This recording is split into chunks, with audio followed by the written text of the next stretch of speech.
बिस्मिल्लाहिर्रहमानिर्रहीम। अस्सलाम वालेकुम डियर स्टूडेंट्स, मैं हूं आपका बायोलॉजी इंस्ट्रक्टर उबैदुर रहमान बेग। हमने जो एसएलओ स्टार्ट किया हुआ है चैप्टर 10 में वो है discuss the history of classification scheme. इससे पहले तक मैं आप लोगों को डिफरेंट साइंटिस्ट और उनका जो काम है वो बयान कर चुका हूं।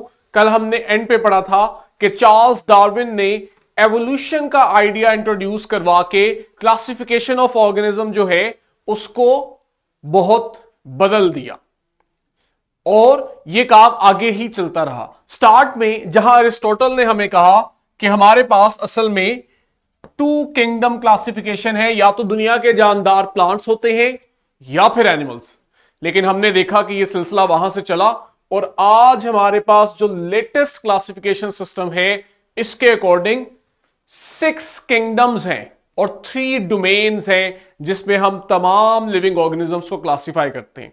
तो ये 2 किंगडम से 6 किंगडम तक का जो सफर है ना, इसको हमने यहां पे असल में पढ़ना है, history of classification system.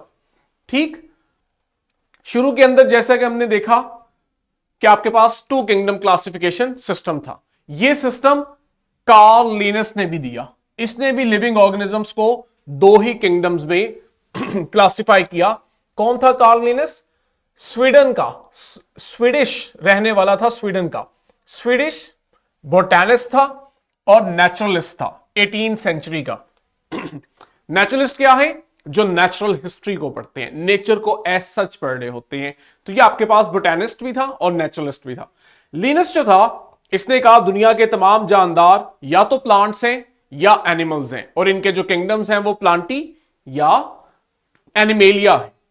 Kingdom Plantae जो है इसमें इसने वो ऑर्गेनिज्म ऐड किए जो अपना फूड खुद बनाते थे सिंपल इनऑर्गेनिक मटेरियल से, और इनमें कुछ ऐसे प्रोसेस होते थे जिसकी मदद से ये अपना फूड खुद बनाते थे। For example photosynthesis. तो इस किंगडम के मेंबर्स में फोटोसिंथेसिस होती थी और इस दौरान ये सिंपल इनऑर्गेनिक कंपाउंड्स जैसे कार्बन डाइऑक्साइड है, वाटर है, इनको कन्वर्ट करते थे अपने फूड में, ऑर्गेनिक कंपाउंड में। ये वो तमाम मेंबर्स थे इस ग्रुप के। दूसरे में आपके पास आया किंगडम एनिमेलिया। किंगडम एनिमेलिया के अंदर वो तमाम जानदार थे जो अपना फूड खुद नहीं बना सकते थे। ठीक है, हमने बात की डू नॉट, कुड नॉट, कि इनमें यह सलाहियत नहीं थी कि सिंपल ऑर्गेनिक मटेरियल को यूज करें और अपना फूड बना ले। हमने उठा के उन्हें अलग कर लिया। बेसिकली अगर मैं आपको बताऊं, कार्ल लिनस ने यह किया, जो फूड बना रहे हैं उनका ग्रुप अलहदा कर दिया और पीछे रह गए वो जो फूड नहीं बना पा रहे थे, उन्हें फिर उसने किंगडम एनिमेलिया में रख दिया। ठीक, अब अगर ये अपना फूड खुद नहीं बनाते थे तो कार्ल लिनस ने हमें बताया कि ये फिर दूसरे ऑर्गेनिजम्स को एज ए फूड यूज करते थे। ठीक, किस पे? या तो ये प्लांट्स को, ये ऑटोट्रॉफ से मतलब है वो ऑर्गेनिज्म जो अपना फूड खुद बनाते हैं, तो इसके अकॉर्डिंग वो ऑर्गेनिज्म किंगडम प्लांटी के मेंबर्स थे। ठीक है, तो ये जो आपके पास किंगडम एनिमेलिया के मेंबर्स हैं, इनका फूड फिर होते थे ये ऑटोट्रॉफ्स यानी प्लांट्स। जैसा कि आज हम देखते हैं बहुत सारे जानदार जो है वो प्लांट्स को एज ए फूड यूज करते हैं, या फिर आप देखते थे कि ये दूसरे जानवरों को फूड के तौर पे यूज करते थे, जैसा कि आज भी है कि आप या तो लिविंग ऑर्गेनिज्म प्लांट को ईट कर रहे हैं, या फिर आप देखते हो किसी दूसरे जानदार को, दूसरे एनिमल्स को एज ए फूड यूज करता है, उस पर प्रे कर रहा होता है। तो ये जानदार जो अपना फूड खुद नहीं बना रहे थे, या तो ये डायरेक्ट प्लांट्स को, ऑटोट्रॉफ्स को खाते थे, या फिर दूसरे जानवरों को उनका शिकार करके खाते थे। इन्हें इसने कहा ये किंगडम एनिमेलिया के मेंबर्स हैं।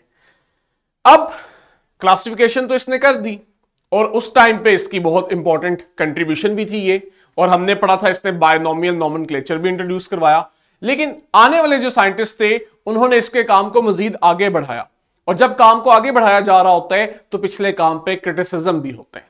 साइंटिस्ट ने कहा कि हम इस क्लासिफिकेशन के मेथड से सेटिस्फाइड नहीं है, क्योंकि बहुत सारे ऐसे यूनिसेलुलर ऑर्गेनिजम्स हैं जैसे यूग्लिना हो गए, इनको ना तो 100% किंगडम प्लांटी में रखा जा सकता है और ना ही 100% किंगडम एनिमेलिया में रखा जा सकता है, क्योंकि इनकी खुसूसियात कुछ ऐसी होती हैं।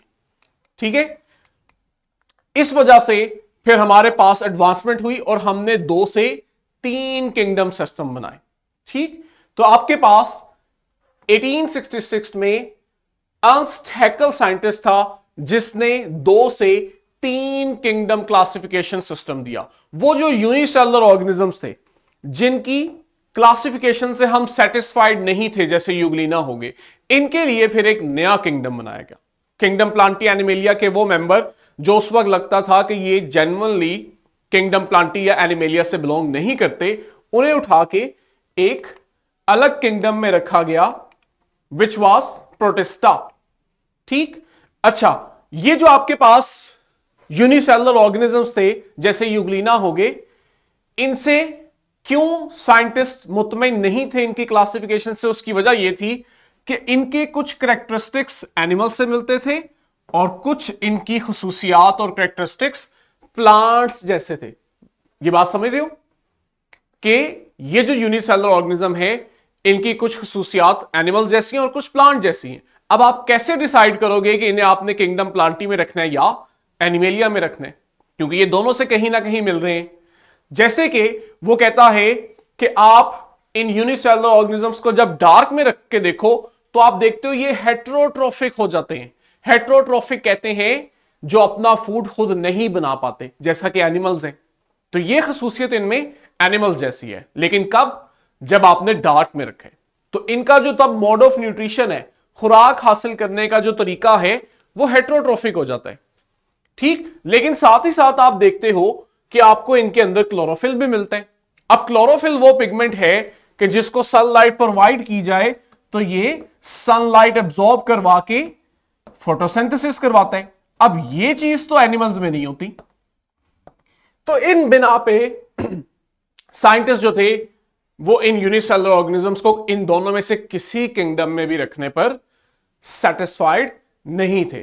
प्लस एक और बड़ी इंपॉर्टेंट बात जो कि आज आप पढ़ चुके हो, आपके लिए आसान है समझना, कि उस वक्त जब 2 किंगडम्स थे तो तब इस चीज को बिल्कुल इग्नोर किया गया, इस चीज का ख्याल ही नहीं रखा गया कि आपके पास असल में जो सेल्स हैं ये बुनियादी तौर पे 2 तरह के हैं। कुछ आपके पास प्रोकैरियोटिक सेल्स हैं जिन्हें आप कहते हो कि इनमें न्यूक्लियस भी नहीं होता और किसी किस्म का मेम्ब्रेन बाउंडेड ऑर्गेनल भी नहीं होता, जैसा कि हमने पढ़ा हुआ है पीछे। जबकि यूकैरियोटिक सेल में हम कहते हैं इनमें डबल मेम्ब्रेन बाउंडेड न्यूक्लियस भी है और इनके पास और भी कुछ ऐसे स्ट्रक्चर्स हैं, ऑर्गेनल्स हैं जिनके अराउंड मेम्ब्रेन होती है। तो 2 किंगडम क्लासिफिकेशन सिस्टम इस बात को भी मद्देनजर नहीं रखता था।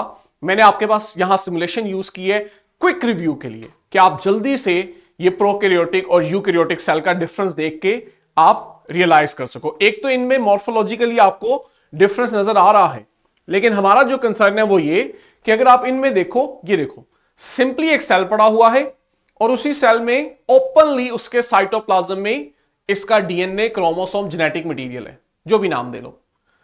कोई न्यूक्लियस नहीं है, कोई सेल का ऑर्गेनल नहीं है।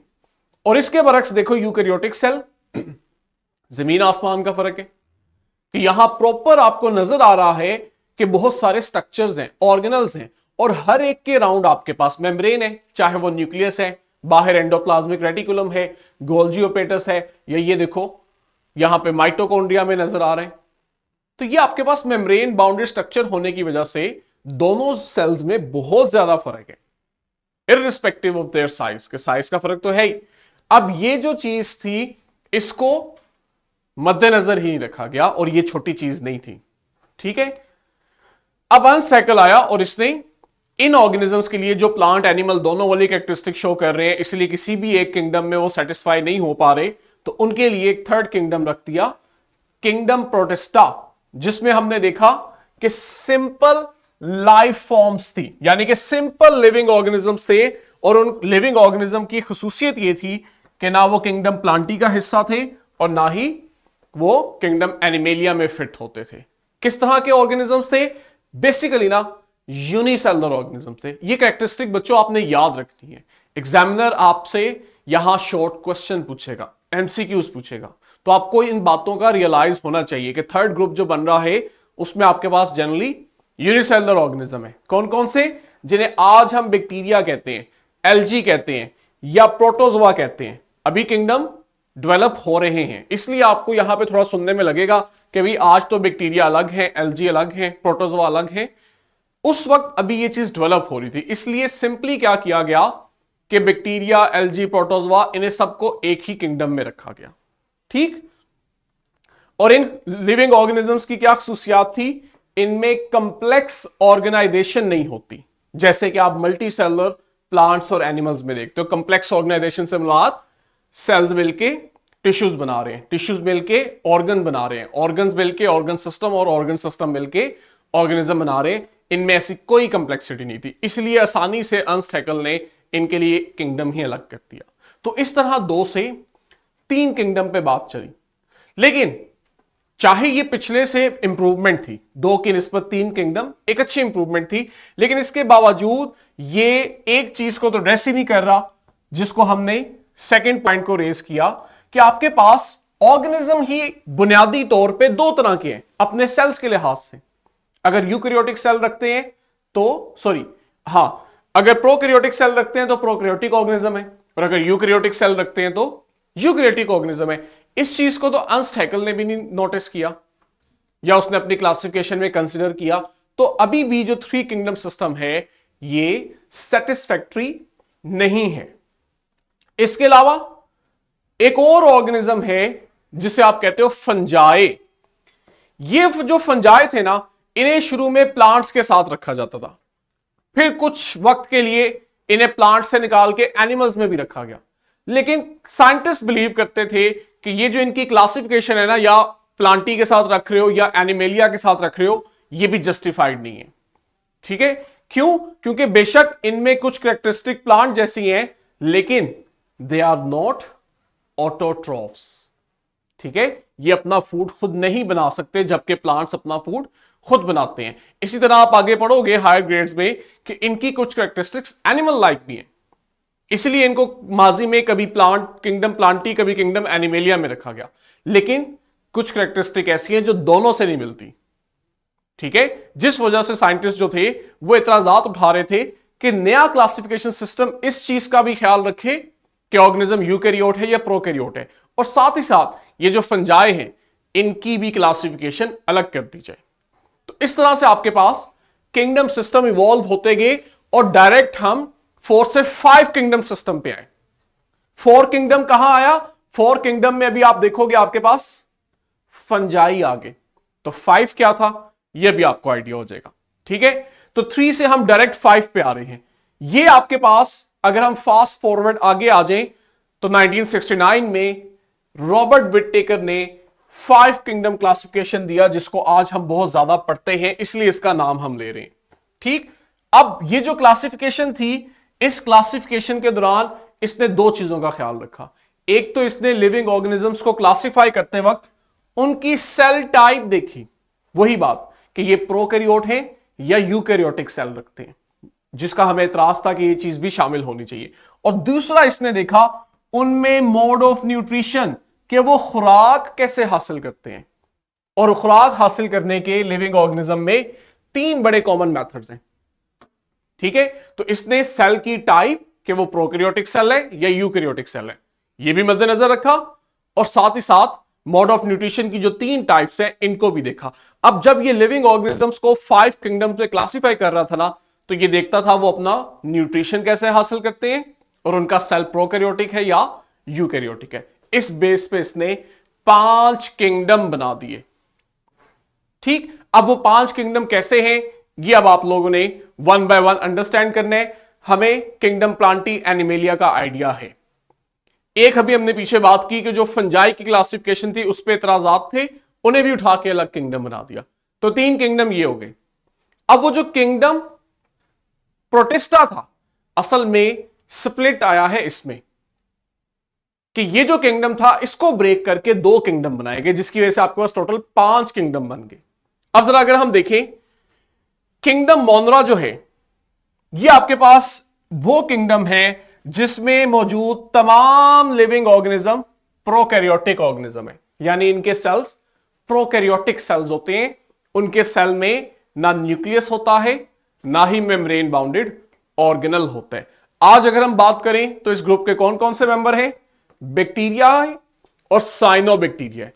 साइनोबैक्टीरिया बैक्टीरिया की ही एक स्पेशल टाइप है, लेकिन माजी में ना इन्हें इनकी कलर की बेस पे ब्लू ग्रीन एल्जी कहा जाता था, जो कि आज हमें क्लियर हुआ है कि ये ब्लू ग्रीन एल्जी नहीं है बल्कि बैक्टीरिया की एक टाइप है। ठीक, इसलिए आपको कॉमन नाम भी आइडिया होना चाहिए कि हम ये कॉमन नेम इतना ज्यादा यूज होने लगा कि इसको आज भी लिटरेचर में आपको ये लफ्ज साइनोबैक्टीरिया की जगह मिलता है।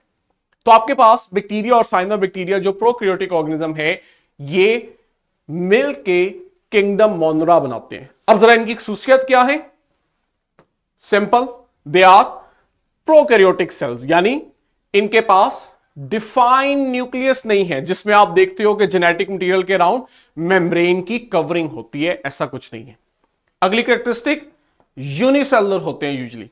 ठीक, मोस्ट ऑफ द टाइम आप देखते हो कि ये आपको सिंगल सेल्स की फॉर्म में नजर आते हैं। कुछ स्पीशीज में ना हम एक्सेप्शन देखते हैं कि उनमें क्या होता है कि वो जो सेल्स हैं वो अलग अलग रहने की बजाय या कॉलोनीज बनाते हैं या आपस में जुड़ जाते हैं और जुड़ के फिलामेंट की शेप में थ्रेड लाइक स्ट्रक्चर में आ जाते हैं। ये आपके पास है किंगडम मोनरा।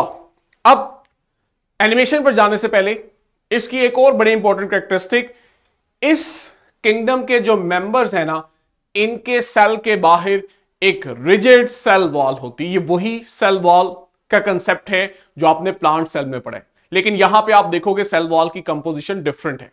लेकिन एक इंटरेस्टिंग इंफॉर्मेशन है कि कहां आप एक एडवांस ऑर्गेनिज्म प्लांट के अंदर सेल वॉल पढ़ रहे हो और कहां आप सिंप्लीफाइड बैक्टीरिया में भी वो स्ट्रक्चर पढ़ रहे हो सेल वॉल का। तो दे हैव सेल वॉल, लेकिन इनकी सेल वॉल प्लांट की सेल वॉल जैसी नहीं है। वहां पे सेल वॉल सेलुलोज की बनी हुई है, यहां पे जो सेल वॉल है ये पेप्टाइडोग्लाइकन की बनी होती है। अब जरा मैं आपको एनिमेशन में इसको विजुलाइज करवाता हूं कि किस तरह से इनमें सेल वॉल आपको नजर आती है। और वो सेल वॉल भी जो है उसमें अब आप ग्रेड 11 में जब डिटेल पढ़ोगे तो आपको रियलाइज होगा कि हमने सेल वॉल की कैरेक्टरिस्टिक की बेस पे भी बैक्टीरिया को डिवाइड किया हुआ है। असल में हमारे पास जो नया करिकुलम आया है इसमें 9th और ग्रेड 11th के अंदर ना वर्टिकल लिंकेज है। अभी आपको ग्रेड 9 में सिर्फ आप कह लो इंट्रोडक्शन करवाया जा रहा है कि ये किंगडम्स हैं बड़े बड़े, लेकिन आप देखोगे ग्रेड 11 में हर किंगडम के ऊपर एक पूरा चैप्टर पड़ा हुआ है, तो वहां आप चीजों को बहुत डिटेल से पढ़ोगे। अब ये देखो, ये आपके पास एक टिपिकल बैक्टीरिया है, हमने स्ट्रक्चर को नहीं हाईलाइट करना, हम आ रहे हैं इसकी सेल वॉल पे। ये देखो, ये अंदर से आपको ऐसा नजर आ रहा है, अपीयरेंस इस तरह से जैसा कि मैंने बताया फिलामेंट शेप में भी आ जाते हैं। ये अब आपके पास इनकी सेल वॉल है, और सेल वॉल को अगर आप यहां पे जूम करके देखो, आपको पहली डायग्राम में मिड में नजर आ रही है पेप्टाइडोग्लाइकन लेयर, और दूसरी डायग्राम में वो एक बड़ी सी थिक पेप्टाइडोग्लाइकन लेयर है। इस तरह से इनकी सेल मेम्ब्रेन के बाद सेल वॉल होती है, ठीक है, जो कि टोटली डिफरेंट मटेरियल पेप्टाइडोग्लाइकन की बनी होती है। इसे हमने ग्रेड 11 में बड़े अच्छे से पढ़ना है। प्लस इस किंगडम के जो ऑर्गेनिज्म है उनके अंदर नेक्स्ट कैरेक्टरिस्टिक ये है कि ज्यादातर जो है ना, ये लफ्ज मैं लिख रहा हूं मेजोरिटी, सबके लिए नहीं कहना, ज्यादातर जो है दे आर हेट्रोट्रोफिक, यानी कि वो अपना फूड खुद नहीं बना पाते। लेकिन कुछ ऐसे हैं जिनके पास क्लोरोफिल है उनके साइटोप्लाज्म में, इसलिए हम देखते हैं कि कुछ बैक्टीरिया में फोटोसिंथेसिस की सलाहियत मौजूद होती है। तो अब ये एक इंपॉर्टेंट कैरेक्टरिस्टिक है आपके पास। रिप्रोडक्शन की बात करें तो इनमें रिप्रोडक्शन के लिए सिंपल मेथड यूज होता है, बाइनरी फिशन। अब मैंने खुद यहां सिमुलेशन ऐड नहीं की, हमने पिछले चैप्टर में एसेक्सुअल रिप्रोडक्शन जहां प्लांट्स में पड़ी वहां बाइनरी फिशन को भी हमने जिक्र किया था, और मैंने आपको प्रॉपर सिमुलेशन के थ्रू बाइनरी फिशन समझाई हुई है कि आपके पास जब एक सेल ने डिवाइड करना होता है बाइनरी फिशन के दौरान, तो आप देखते हो कि उसका डीएनए रेप्लिकेट करता है, एक ही सेल में 2 डीएनए बनते हैं, फिर सेल का साइज थोड़ा बड़ा होता है, और फाइनली आप देखते हो डीएनए एक दूसरे से अलग होते हैं within a single cell, और सेल सेंटर से डिवाइड करके 1 से 2 सेल बनाता है। किसी किस्म का माइटोटिक ऑपरेटर्स हमें नहीं चाहिए होता, हमने सेल साइकिल वाले चैप्टर में माइटोटिक ऑपरेटर्स पढ़ा हुआ है।